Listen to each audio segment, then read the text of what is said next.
Manajemen RSUD ZA diminta untuk membangun kekompakan dan kebersamaan secara utuh, serta hindari sejauh-jauhnya prasangka buruk yang hanya meruntuhkan solidaritas dan kolektivitas. Hindari prasangka, bangun kebersamaan, kekompakan tim. Saling mengisi, saling menjaga, bersama kita bisa. Dalam pesan singkat yang disampaikan oleh Sekretaris Daerah Aceh Taqwallah pada acara serah terima jabatan Direktur dan sejumlah Wakil Direktur Rumah Sakit Umum Daerah Dr. Zainul Abidin dan Rumah Sakit Ibu dan Anak Aceh di ruang rapat Sekda Aceh, Kamis 25 Maret 2021. Sekda menjelaskan bahwa romantika dan dinamika jabatan adalah sebuah keniscayaan.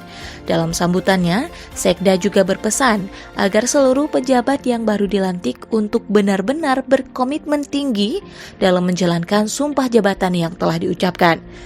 Sementara itu kepada para pelaksana tugas yang selama ini ditunjuk untuk mengisi kekosongan jabatan, Sekda atas nama pemerintah Aceh menyampaikan terima kasih dan mengapresiasi kinerja dan dedikasi yang telah diberikan selama ini.